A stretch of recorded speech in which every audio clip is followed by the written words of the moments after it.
Comenzamos el acto de inauguración de la jornada informativa El despliegue de energías renovables en el territorio de Castilla y León.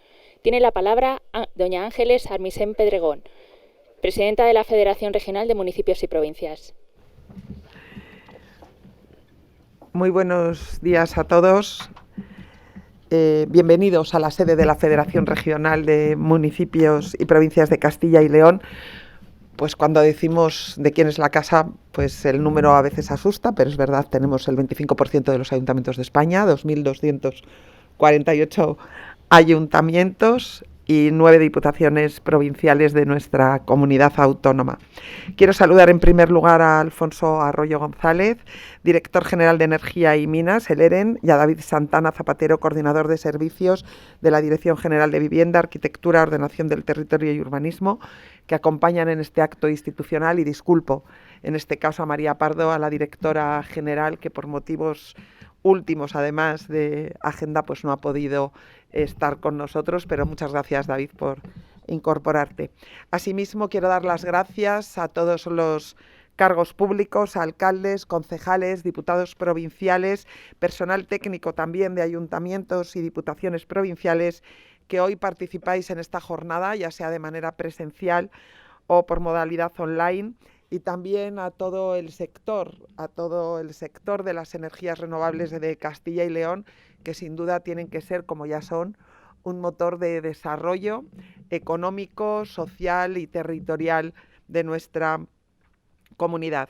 Agradezco a la Junta de Castilla y León, en la persona del viceconsejero de Economía y Competitividad, Carlos Martín Tobalina, de la Consejería de Economía y Hacienda, así como todo su equipo, por la implicación para celebrar estas jornadas. Fue quien se puso en contacto con nosotros, a pesar de que ya en su día también el propio sector, a través de su asociación y de los responsables de su asociación, tuvieron en su momento un contacto con la Federación Regional.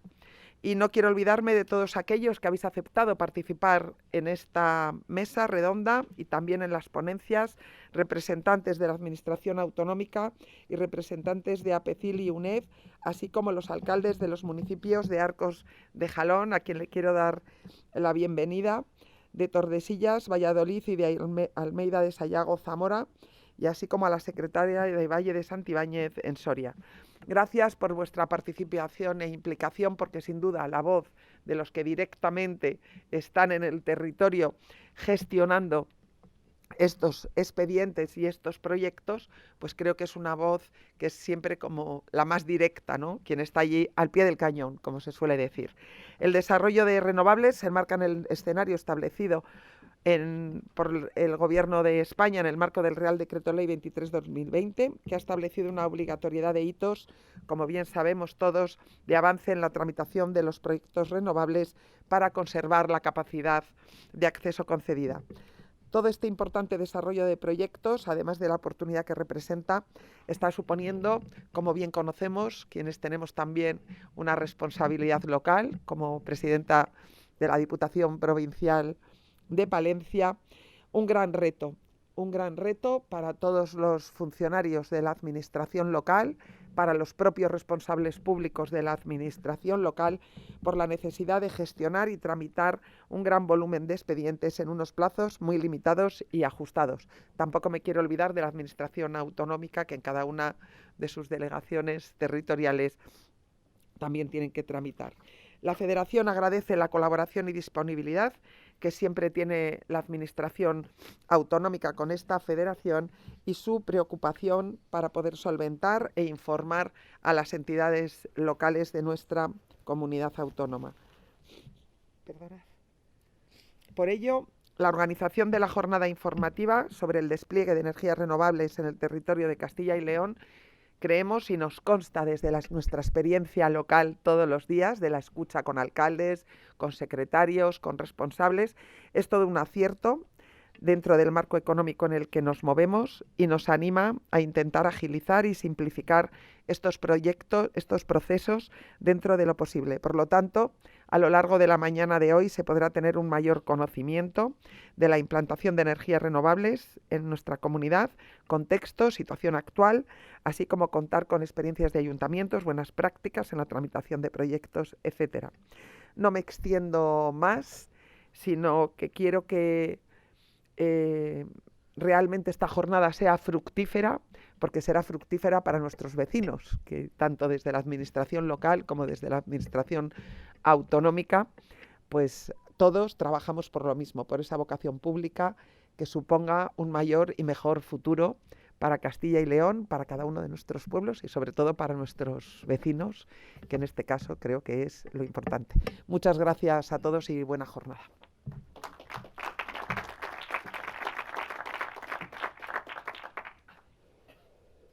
Toma la palabra don Alfonso Arroyo González, director general de Energías y Minas.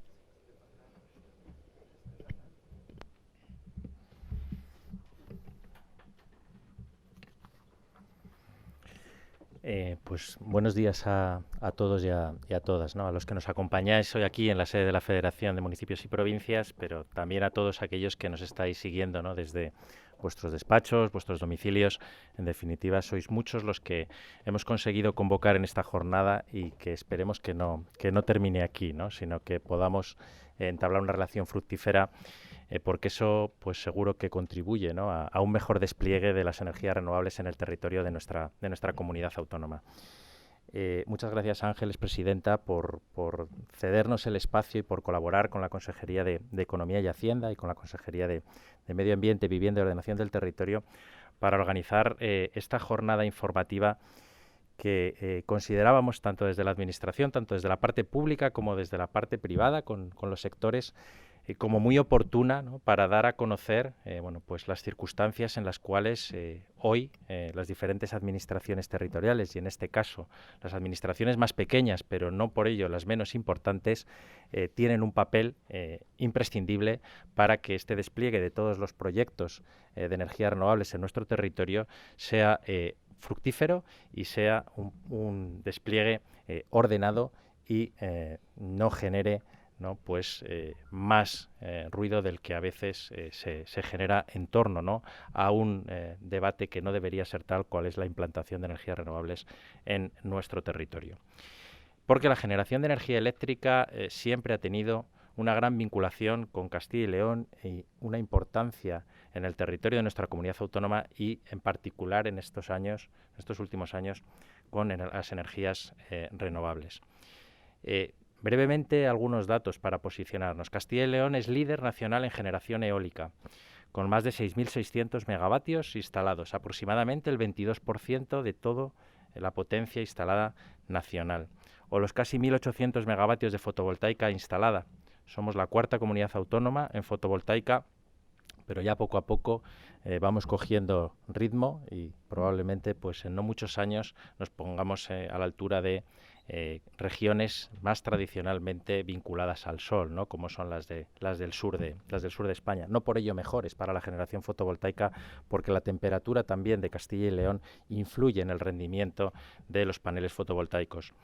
La producción eléctrica media de dichas instalaciones son el equivalente al 131% y 21% de todo el consumo de Castilla y León. Es decir, somos una región excedentaria en la producción y solidaria con otras regiones de nuestro territorio. Esta potencia ha supuesto hasta el momento unas inversiones en el entorno de 7.900 millones de euros, de los que la mayor parte corresponden a la generación eólica, y en términos de trabajo, la explotación de estas instalaciones podrían estar empleando aproximadamente a unas 4.400 personas, habiendo sido necesario el equivalente a un total de 12.000 personas al año en la labor de montaje de las instalaciones. Si a esto sumamos los proyectos que actualmente se encuentran en tramitación, en torno a 22.000 megavatios, de los que el 68% son fotovoltaicos correspondientes a unas 550 instalaciones, considerando las competencias tanto de la Administración central como de la autonómica.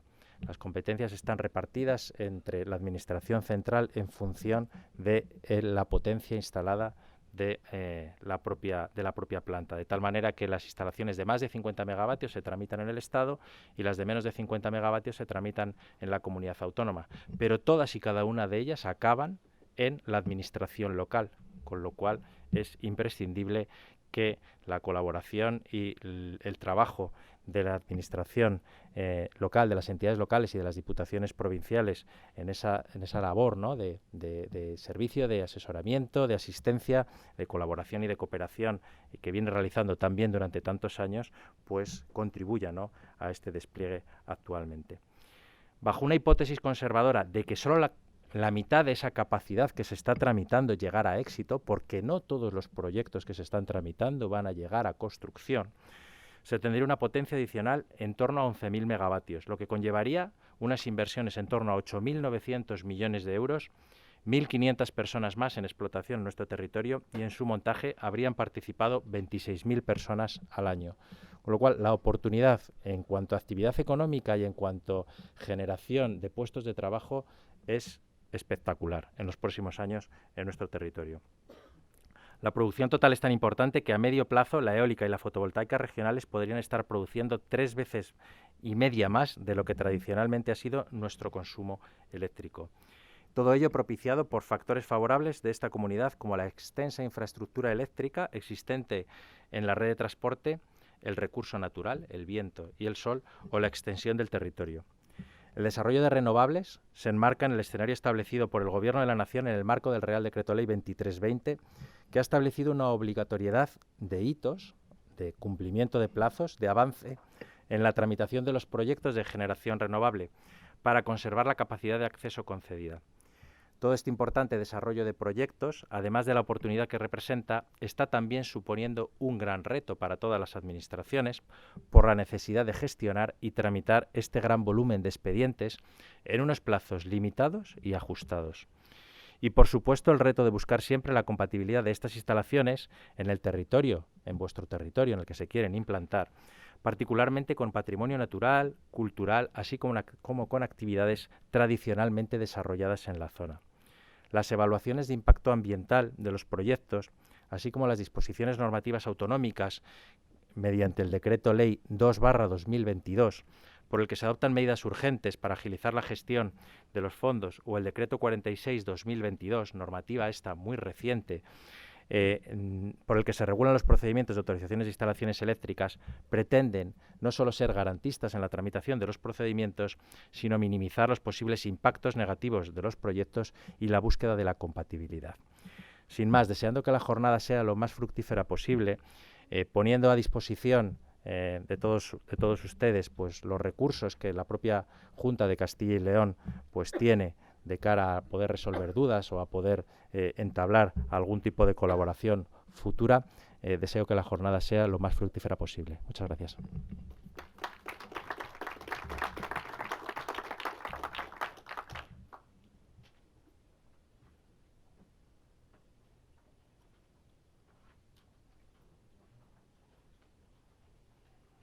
La Dirección General de Vivienda, Arquitectura, Ordenación del Territorio y Urbanismo.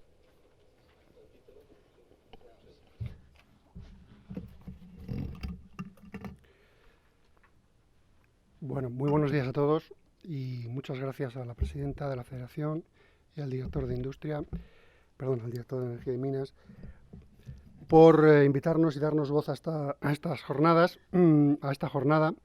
Permítanme 2 minutos, no quiero robar tiempo a los ponentes que van a empezar a actuar inmediatamente, no quiero robarles el tiempo, quiero simplemente decirles que nuestro ponente, el ponente que aportamos de la Dirección General de Vivienda, jefe de Servicio de Urbanismo, él analizará en profundidad, con el detalle necesario, pues todas las incidencias, todas las cuestiones, porque su ponencia se llama la incidencia urbanística en el desarrollo, en el despliegue de las energías renovables. Él desarrollará esa incidencia urbanística particularmente relevante. Esa incidencia, todos nos consta que hace surgir, aflora, dificultades en la tramitación, dificultades en la gestión, ciertas reiteraciones de trámites, un exceso de burocracia, problemas de plazos, retrasos en la tramitación. Confluyen junto al órgano sustantivo, junto al órgano ambiental, pues el órgano urbanístico, y entre todos, pues tenemos que saber articular procedimientos que sepan dar respuesta ágil y acertada en este tipo de procesos. Y eso no es fácil. Eso hace aflorar indudablemente ineficiencias y retrasos lesivos para los promotores y al final lesivos para el interés público.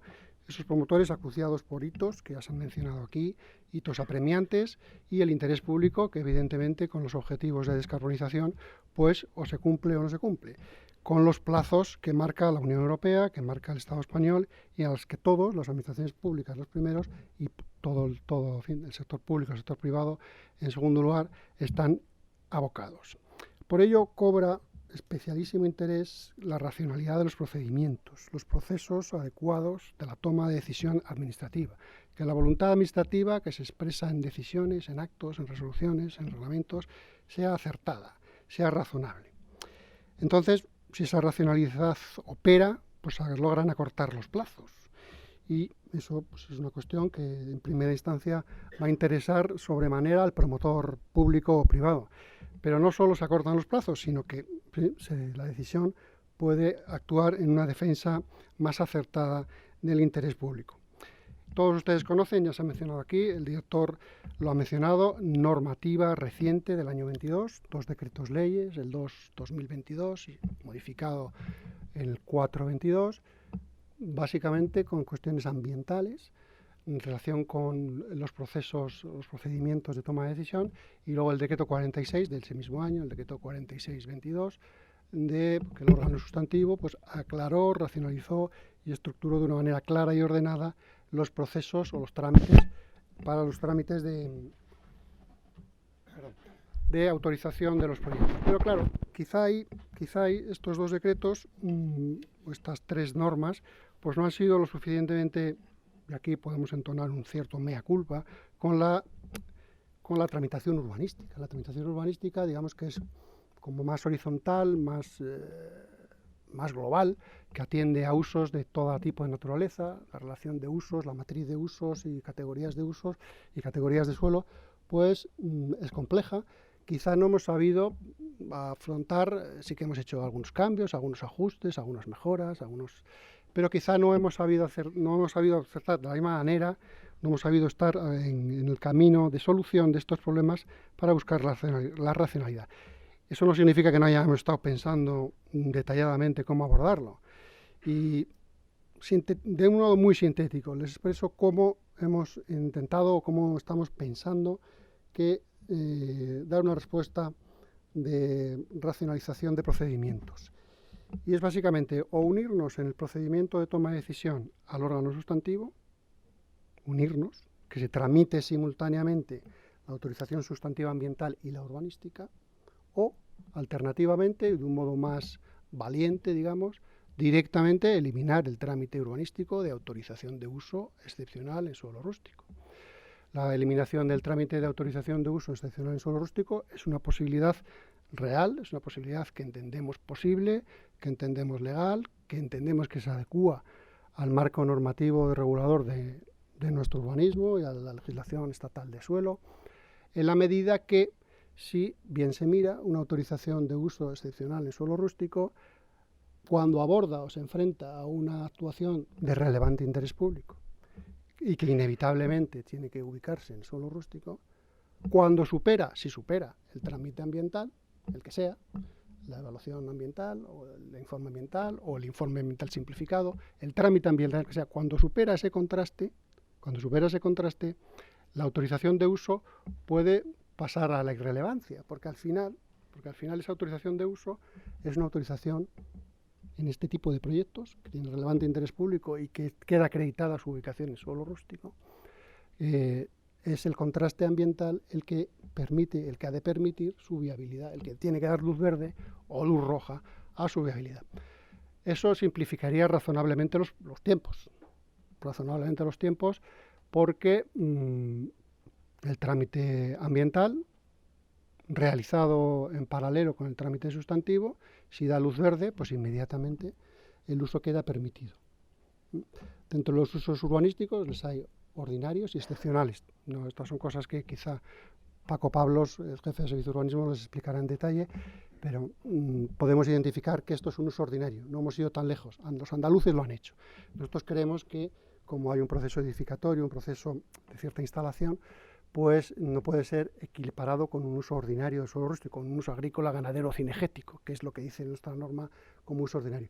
Pero dentro de los excepcionales sí que podemos y creemos que podemos llamarlos permitidos. Si los llamamos permitidos, se exoneran automáticamente de la autorización y pasan directamente al trámite de licencia urbanística municipal, donde ya se verifican parámetros que no tienen que ver con el contraste de protección del suelo o con la idoneidad de la implantación, sino con cuestiones, digamos, de ordenanza, por así decir, alturas, retranqueos y ese tipo de cuestiones.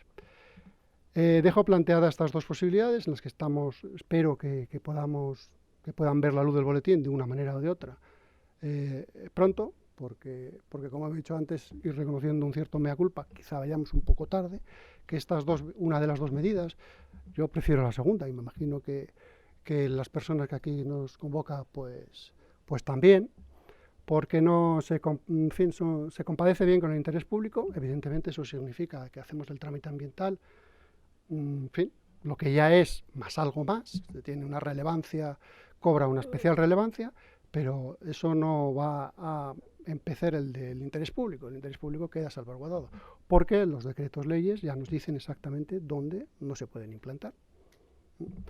Sin más, agradeciendo nuevamente a los organizadores de la jornada, pues quedamos a su disposición desde la Dirección General de Vivienda, Urbanismo, Ordenación del Territorio, para cualquier planteamiento, sin perjuicio de que a las 11 creo que vendrá por aquí Paco Pablos y entrará en detalle en todo esto que hemos planteado. Sin más, muchas gracias.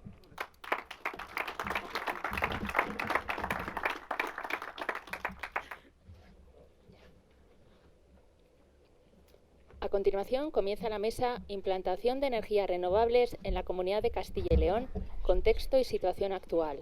Modera la mesa don Alfonso Arroyo González, Director General de Energía y Minas de la Junta de Castilla y León. Participan César Rodríguez Delgado, Jefe de Servicio de Ordenación y Planificación Energética, Rafael Ayuste Cupido, Jefe del Departamento de Planificación y Promoción de Proyectos Energéticos, y Eugenio García Tejerina, Secretario de APECIL, junto con Marcos Vallés Pérez, delegado de UNEF en Castilla y León.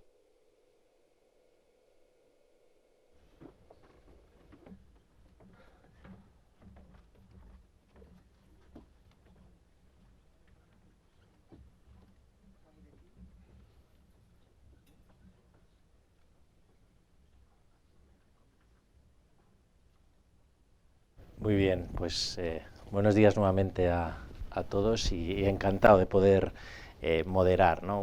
una mesa con tan buena representación, ¿no? La verdad que poder no solo juntar en una mesa a la parte más pública, ¿no? A la Dirección General de Energía y Minas y al ente regional de la energía, ¿no? Verdaderos competentes en la materia, con dos representantes de las energías renovables y de los sectores, ¿no? Pues que más pujanza tienen en estos momentos, como son el eólico tradicionalmente en Castilla y León, como comentábamos antes, pero también el fotovoltaico, que viene, bueno, pues apretando mucho. Prácticamente de cada 4 proyectos que se están tramitando ahora mismo en nuestras oficinas o en las del Ministerio, 3 son de tecnología fotovoltaica, ¿no?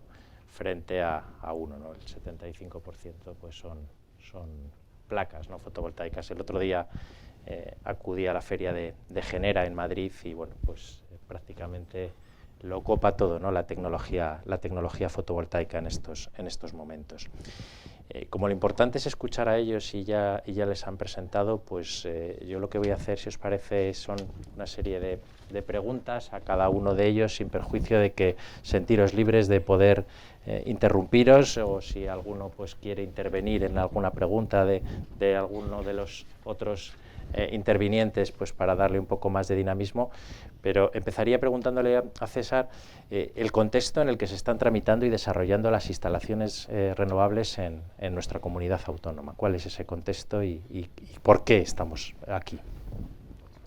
Bueno, gracias, director, y buenos días a todos.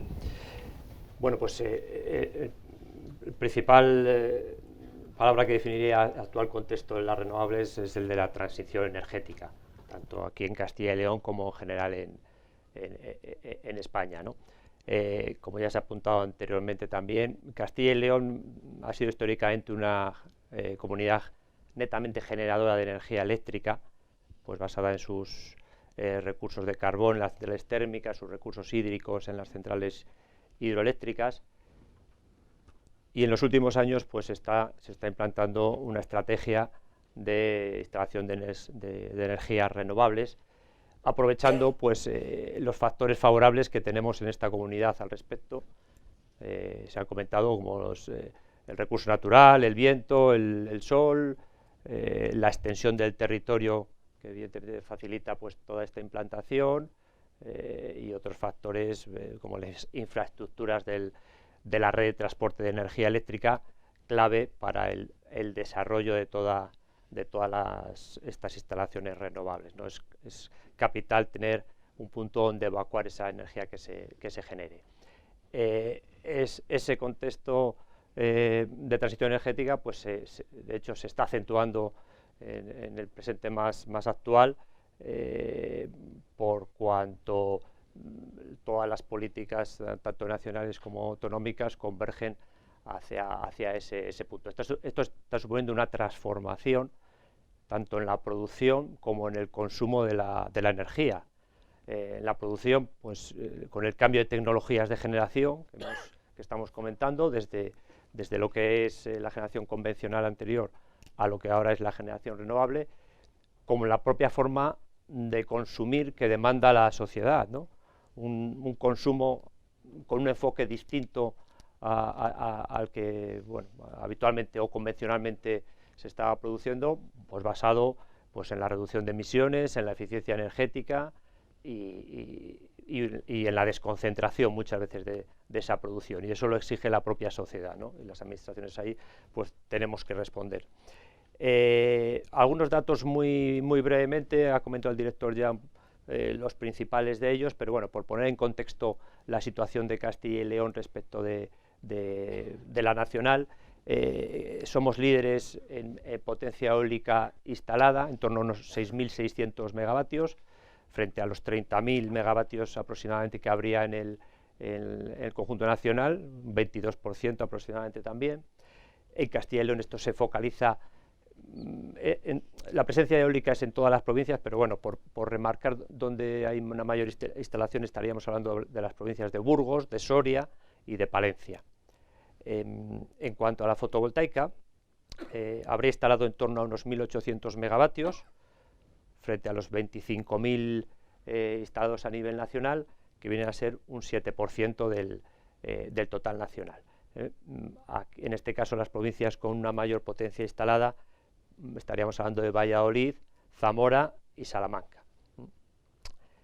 Esto es lo que está instalado. Lo que está ahora en las ventanillas de todas las administraciones, lo que tenemos en tramitación, bueno, pues del orden de unos 22.000 megavatios, más de 550 instalaciones, ¿no? Esto es lo que está pasando por las administraciones, en primer lugar autonómica, pero está pasando ya y va a seguir pasando por las municipales, ¿no? Con lo cual, bueno, pues el volumen que estamos manejando es, como veis, muy considerable. De esos 22.000 megavatios, más o menos sería el doble de potencia de fotovoltaica que de eólica, por ponerlo un poco en magnitud. También por provincias, los bloques principales de estas potencias a tramitar, pues le destacaría sobre todo las provincias de León, de Palencia y de Zamora. Hay para todos, en todas las provincias hay proyectos, pero bueno, digamos que el núcleo principal, el número principal en cuanto a potencia, converge en esas provincias. Todo este desarrollo de tramitación se enmarca dentro de una planificación nacional, que es el Plan Nacional Integrado de Energía y Clima 2130, bueno, que apuesta claramente por la transición energética, con unos pilares, pues básicamente la reducción de emisiones de gases de efecto invernadero, el desarrollo de renovables y la eficiencia energética. Y establece unos objetivos muy ambiciosos en cuanto a fotovoltaica y eólica, en concreto 62.000 megavatios de eólica y 76.000 megavatios de fotovoltaica. Esos objetivos serían para cumplir en el 2030, pero digamos que en cuanto a eólica, a fecha de hoy estaría cumplido aproximadamente la mitad de esa cifra, y en cuanto a fotovoltaica estaríamos hablando ahora de un cumplimiento en torno a la tercera parte.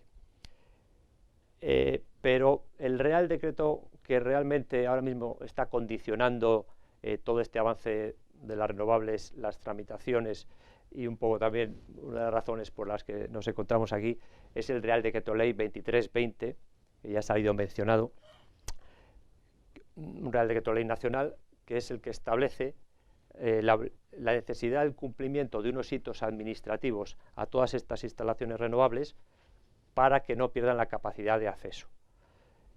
La pérdida de la capacidad de acceso para ellas supondría realmente la inviabilidad del proyecto, o sea, el decaimiento del mismo, además de la incautación de unos avales que tienen que depositar todas estas instalaciones para su tramitación, ¿no?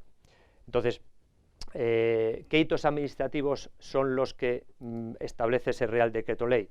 Bueno, pues son los que vienen asociados a la tramitación tanto ambiental como sustantiva de estas instalaciones, ¿no? Que en el caso de Castilla y León, ese procedimiento sustantivo pues está regulado en el Decreto 46/2022, que regula los procedimientos de autorizaciones administrativas de las instalaciones eléctricas en general y de las de producción en particular, que son las que nos ocupan. Permíteme, César, porque vamos a volver después con el cumplimiento de los hitos en otra zona de la mesa. Para pasar a preguntarle a Rafa, todo este despliegue, ¿no?, de grandes cifras en los concretos municipios de Castilla y León, ¿qué beneficios tiene para la población local? Que hay bastante debate, ¿no?, en torno a la densificación, ¿no?, de las plantas fotovoltaicas, de los proyectos eólicos. En el Ente Regional de Energía tenemos ya hecho un estudio, ¿no?, de qué beneficios tiene para la población local la implantación de las energías renovables, que yo creo que es importante, ¿no?, que lo comentemos. Gracias, Alfonso, director. Yo creo que esto es una oportunidad para los ayuntamientos y en general para las zonas donde se implantan los proyectos, tal cual. No es una panacea de ninguna de las maneras, porque no te va a impedir en ninguno de los casos hacer muchas cosas. No, es que esto, si se planta aquí, pues la agricultura desaparece. Para. El otro día hacíamos un número en el EREN y con respecto a Burgos, en concreto, toda la electricidad que consume Burgos, si lo pusiéramos de fotovoltaica, nos sale un cuadrado de 5 por 5 kilómetros. Burgos es algo más grande, mucho más grande. No debe de haber problema. Tenemos suficiente espacio, tenemos suficientes zonas altas como para que, de alguna manera, esto impida el hecho de que se desarrollen otras actividades, sean agrícolas, sean turísticas, sean prácticamente cualquier cosa, lo cual no significa que puntualmente pueda haber algún tipo de problema. Es un montón de territorio, hay mucha casuística, pero generalmente, evidentemente, es una oportunidad. ¿Qué es lo que te va a generar el estar allí, esa instalación? Básicamente actividad, en zonas donde no las hay, no nos equivoquemos, y donde posiblemente no las haya en los próximos 100 años. Y esa actividad te va a traer profesionales, te va a traer impuestos, te va a traer ingresos a la gente que haya alquilado esos terrenos. Otra cosa sería a ver cómo hacemos con esa cantidad de recursos que nos van a llegar a las diferentes zonas para aplicarlos de la manera más productiva posible. Y la verdad es que ahí sí que es un reto un poco entre todos. Porque daros cuenta que en el fondo todo esto de alguna manera pues genera ingresos, genera impuestos y evidentemente muchas más alternativas no hay. Con carácter general eso. Muy bien.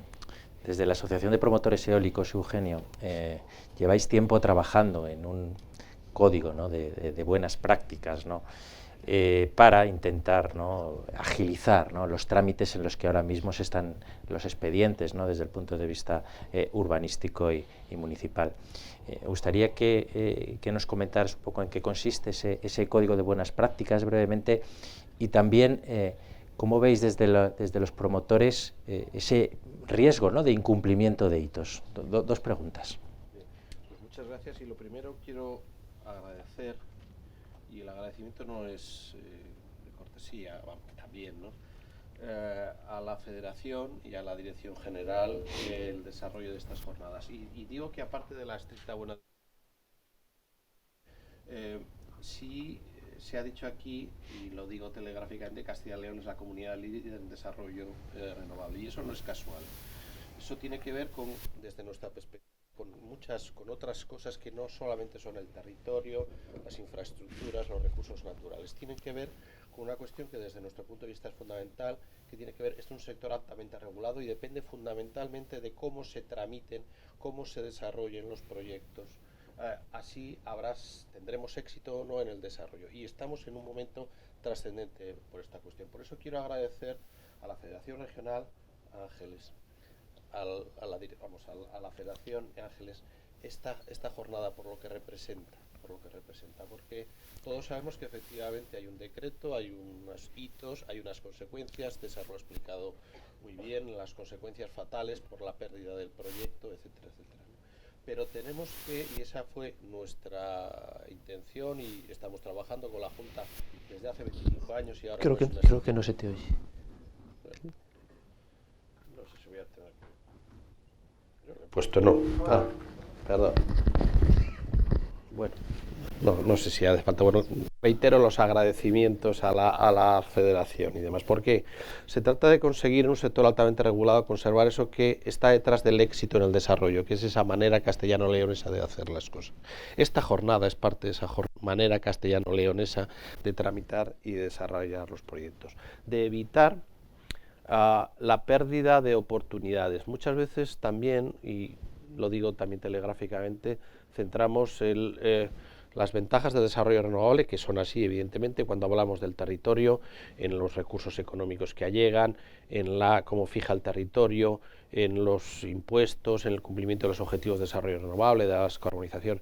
Hay otro elemento más que sí que quiero poner en valor, que es que de futuro, asociado al desarrollo renovable, va a venir una industria muy intensiva en electricidad, en el consumo de electricidad, que se va a colocar cerca del territorio donde estén instaladas estas instalaciones fotovoltaicas y eólicas. En el marco de estas circunstancias, y siendo muy conscientes, porque los primeros afectados somos nosotros, por la pérdida que ya se ha explicado de los derechos de acceso, sin derecho de acceso no hay proyecto renovable, todo el esfuerzo de años de tramitación se pierden y no se recuperan.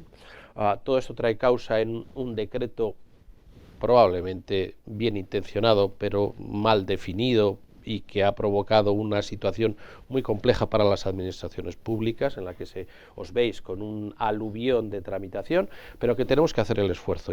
La Junta de Castilla y León, son hitos que vamos pasando, la Junta de Castilla y León ha hecho ese esfuerzo notabilísimo, lo reconocemos tanto en la parte medioambiental como en la parte sustantiva, ya hemos superado, yo creo que con razonable éxito, la gestión de las declaraciones de impacto, las autorizaciones administrativas.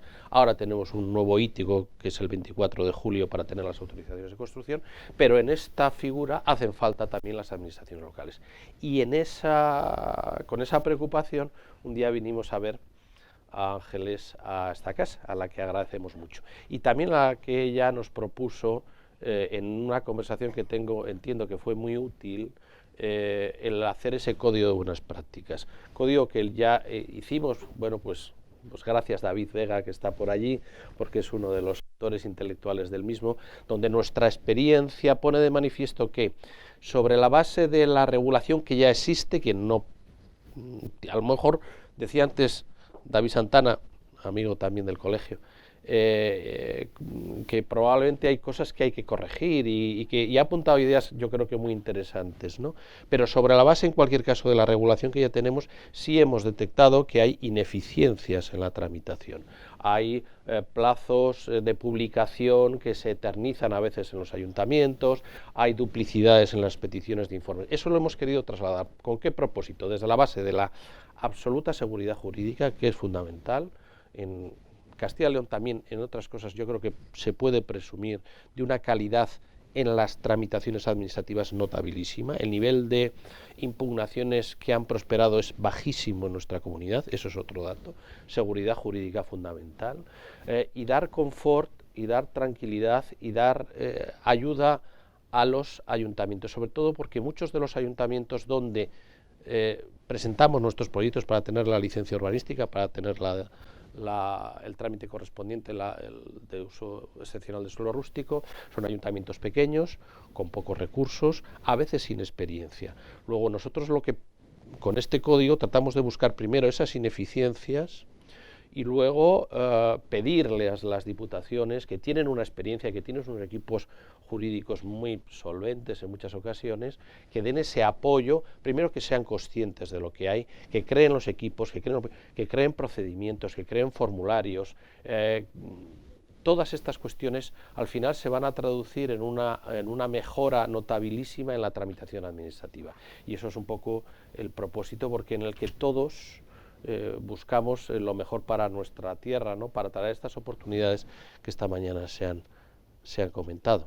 Y para lo cual, ya aprovecho, os lo decía esta mañana Ángeles, esta jornada yo creo que va a ayudar mucho, pero nosotros desde aquí nos ofrecemos, en la medida de nuestras posibilidades, a, si queremos más, en el formato que se quiera, seguir colaborando con las administraciones locales, ya la Junta no hay, al contrario, ¿no? Para apoyar todo lo que se pueda en estas cuestiones técnicas o de tramitación administrativa. Pues hay una cuestión que siempre nosotros remarcamos, ¿no? Cuanto mejor estén presentados los proyectos en las administraciones, menos ineficiencias y menos riesgos hay de tener que estar, ¿no?, devolviendo los papeles porque falta. Entonces hay una labor muy importante y en ese sentido los promotores sois conscientes y cada vez lo tramitáis mejor todo, ¿no?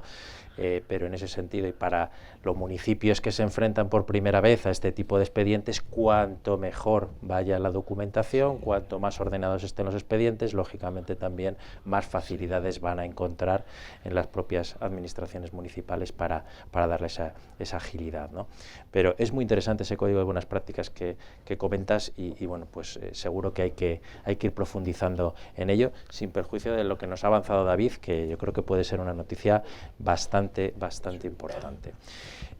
Pasamos a Marcos, delegado de UNEF en Castilla y León. Muchas gracias, Marcos, por acompañarnos. Hay bastante ruido en torno a si la tecnología fotovoltaica es compatible o no es compatible con el mundo rural y con sus usos tradicionales, ¿no? Parece como que Castilla y León, una región eminentemente agrícola y ganadera, ¿no? Bueno, pues que vienen las renovables y que no va a haber espacio, ¿no?, para lo que tradicionalmente se viene realizando, ¿no? Y más en estos tiempos un poco convulsos, ¿no?, con los sectores agrarios. Entonces, desde vuestro punto de vista y como representante de la Unión Española Fotovoltaica, convéncenos, ¿por qué es compatible la tecnología fotovoltaica con otros usos del territorio? Amén de lo que ha comentado Rafa, de que se necesita un porcentaje pequeñito para cumplir con los grandes objetivos del Plan Nacional Integral de Energía y Clima. Bueno, muchas gracias, director, gracias a la Federación y a todos los organizadores por invitarnos a dar nuestro punto de vista desde UNEF. El problema lo has comentado, ¿no? Se están levantando ciertas voces en contra de las renovables porque ven un problema de espacio, cuando justamente es lo que aquí menos problema tenemos en Castilla y León. El problema de los usos tradicionales del territorio es un problema de gente. Necesitamos que la gente siga en el territorio para que puedan seguir avanzando o puedan seguir desarrollando esas actividades. La fotovoltaica es perfectamente compatible con todas estas actividades. Es perfectamente compatible porque el consumo de superficie, si bien es mucho mayor que el de la eólica o de otras tecnologías, pero en una región como la nuestra se puede considerar como pequeño, y además en ese terreno consumido por la fotovoltaica se pueden desarrollar actividades como la ganadería. Tal cual diseñamos las instalaciones hoy, son compatibles con la ganadería, sobre todo de ovino, con la apicultura, incluso con una pequeña modificación de las instalaciones serían perfectamente compatibles con la agricultura, lo que llamamos la agrovoltaica. Pero la agrovoltaica puede tener un desarrollo solo si la normativa lo permite. Si vamos vetando zonas de viñedo, no podrá convivir con el viñedo, no podrá convivir con los regadíos, no podrá convivir con otras actividades. ¿Por qué digo esto? Porque hemos visto en otros pilotos que se está haciendo en otras regiones, bueno, incluso aquí en Castilla y León, que tiene mucho sentido que la fotovoltaica sea un complemento de la agricultura, en tanto con una protección, una cobertura de la radiación solar para proteger los cultivos de esos cambios de temperatura que se están produciendo por el avance del cambio climático, y también como un proveedor de energía para los regadíos, ¿no? Para los bombeos, sustituyendo los tradicionales grupos electrógenos. Y además permitiendo un bombeo mucho más razonable para las necesidades de la planta, ya que no dependería de las horas o de las tarifas eléctricas, ¿no? Habituales. Por tanto, yo tranquilizaría a la gente, tranquilizaría a todos los detractores que pueda haber, ¿no? De que tienen miedo de que vayamos a quedarnos sin un sustento alimenticio, sin nuestra independencia alimenticia, porque la agricultura no es, perdón, la fotovoltaica no es incompatible con la agricultura, y todo lo contrario. Pero además la fotovoltaica tiene una ventaja adicional con la agricultura. Va a fijar población. Rafael ha comentado los números, ¿no? Un poco aproximados de la gente que puede operar un parque. De hecho, estamos hablando de que una vez superadas la fase de construcción, por cada aproximadamente 100 megavatios, ¿no? tenemos unas 3-4 personas en el territorio trabajando, y luego deslocalizados, que pueden ser normalmente son las capitales de provincia, otras 3. ¿Vale? Esas personas van a quedar aquí, van a quedar familia, son consumidores, pueden ser potenciales luego relevos de las actividades agrícolas del campo, pero además son profesionales formados. Tenemos una fuga de profesionales formados en las universidades de Castilla y León importante, que de esta manera podremos de alguna manera frenar, o por lo menos con una actividad, y con una actividad puntera, y nos va a permitir mejorar la balanza exportadora de la región. Bueno, en el campo de la energía ya es muy positiva, pero bueno, todavía más. Y Eugenio ha señalado algo que es clave. El insumo energético es ahora mismo vital para toda industria. Hemos visto ejemplos como el de Trujillo, en el que se está implantando una empresa productora de diamantes artificiales. ¿Por qué? Porque tiene las fotovoltaicas al lado que le producen electricidad pues muy barata. ¿Vale? Entonces, además, bien apunta Rafael, el hidrógeno será otro tractor que necesita también de unas ingentes cantidades de energía. Si disponemos de la energía y la ponemos a disposición de las empresas a un precio razonable, será más fácil que se constituyan industrias y que se cree un tejido empresarial mucho mejor que el que tenemos, o por lo menos de la siguiente generación de industria que vamos a ver. Totalmente de acuerdo, porque la oportunidad de reindustrializar el territorio en base a las energías renovables es muy importante, ¿no? Y yo creo que ese es el verdadero reto.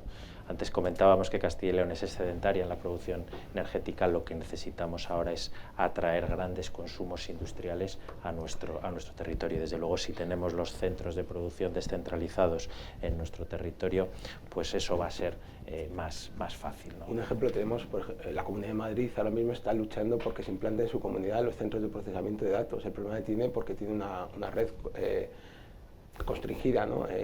Saturada en cuanto a consumo. Nosotros no tenemos ese problema. Podríamos intentar que esos centros de datos acabaran en nuestra comunidad perfectamente. Sí, y hay proyectos, de hecho, en ese sentido. Volvemos con César. En clave local, los ayuntamientos, ¿cuándo intervienen en la tramitación de estos expedientes? ¿Intervienen en todo momento, solo ahora al final? Bueno, yo diría que en primer lugar, vamos a decir, hay una intervención oficiosa en la que el promotor conviene que explique sus proyectos y se haga presente en el territorio con los ayuntamientos, con los funcionarios municipales, incluso bueno, pues con la gente de la zona, explicando bien los proyectos, siendo accesible, tranquilizando, bueno, dando muchas explicaciones, y eso conviene que sea desde el primer momento, desde el momento cero. Eso es clave para, vamos a decir, un buen aterrizaje en la zona, ¿no? Pero bueno, más allá de ese un poco intercambio más extraoficial, los procedimientos de tramitación, pues evidentemente establecen la intervención de las administraciones locales en varios momentos, ¿no? Dentro del procedimiento sustantivo, que hay varias autorizaciones: autorización administrativa previa, autorización de construcción, posible declaración de utilidad pública si se tramita así.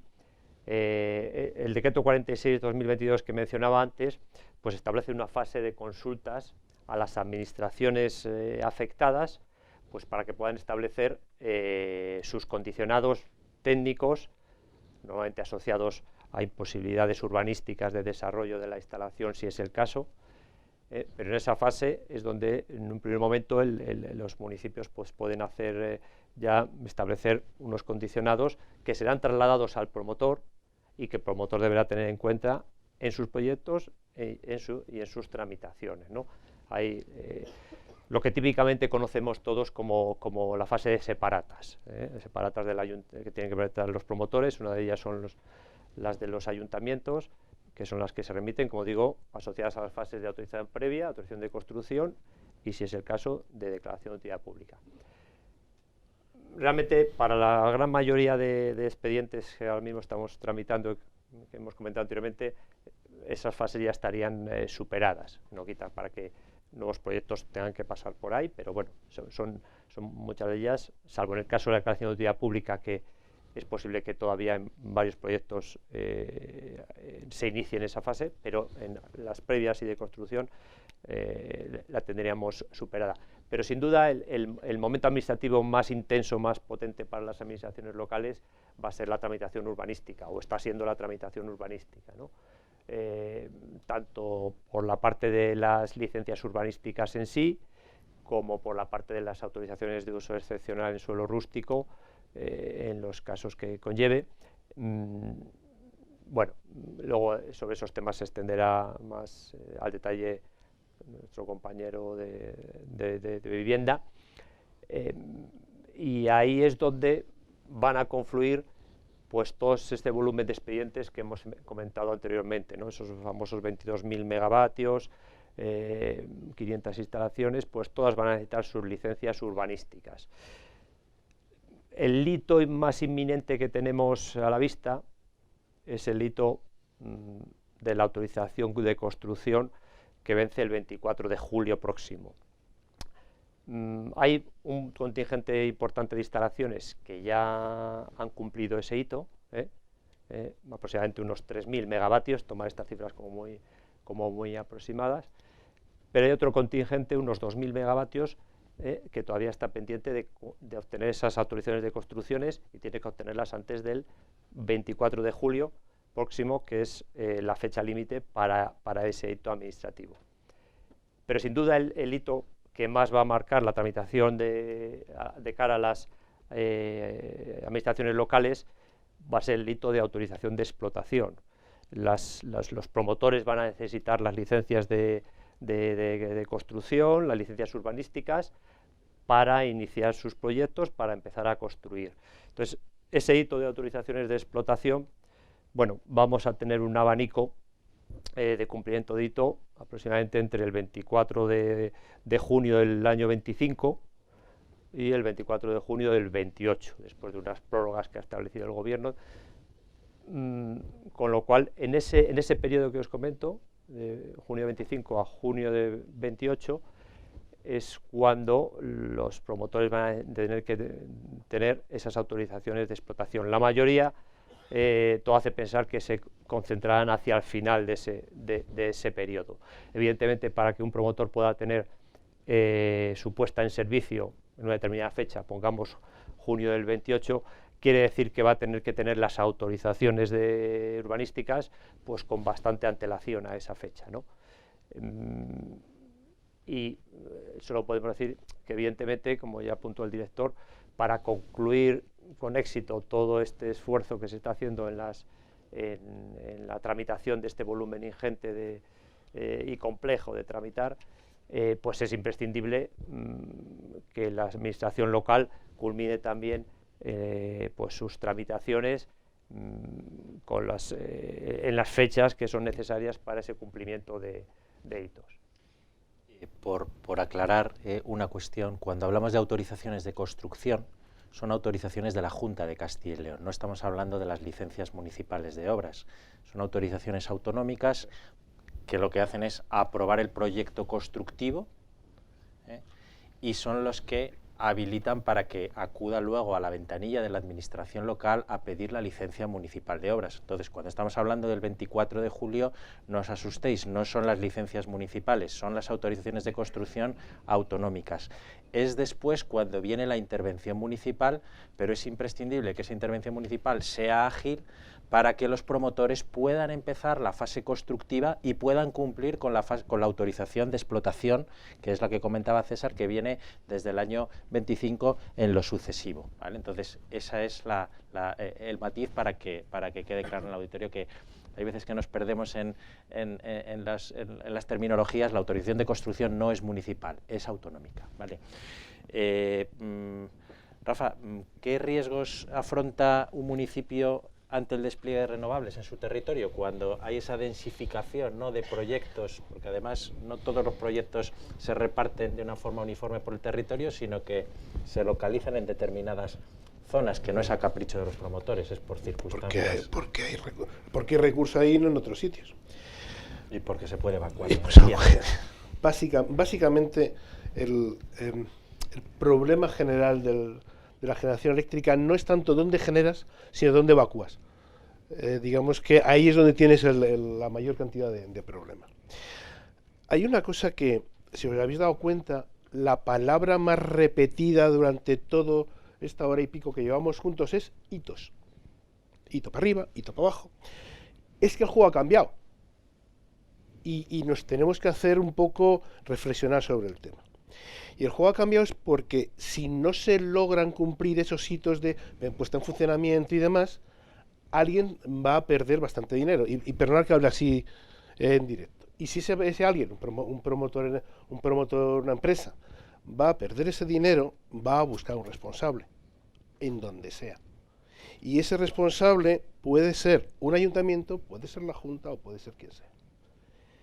Esa es la preocupación que tenemos, de que de alguna manera, cuidado con esto, porque en un momento determinado pueden llegar a plantearse a unos u a otros una responsabilidad patrimonial por un anormal funcionamiento de nuestras administraciones. Y después no vale contar, es que yo no tenía recursos, es que mi secretario del ayuntamiento no estaba, es que lo que sea, pero al final te lo van a buscar. Dios mío, qué susto. No, tranquilo, no, los ayuntamientos no están solos. Yo entiendo que tenéis el apoyo de las diputaciones. Esta mañana decían, no, hay servicios de asistencia a los municipios que funcionan fenomenal. Y es así. Tenéis unos códigos de buenas prácticas. La Junta estaba modificando, lo acabamos de oír hace un momento del director general, todos los procedimientos para ver cómo podemos simplificarlos y hacerlo más sencillos. Tenéis también a la propia Junta que en cualquier momento los determinados servicios y secciones pueden echar una mano. Oiga, tengo esta duda respecto a este procedimiento, ¿cómo me puedo hacer? Con lo cual es un poco, y perdonadme el palo en la zanahoria, es importante, no hay que...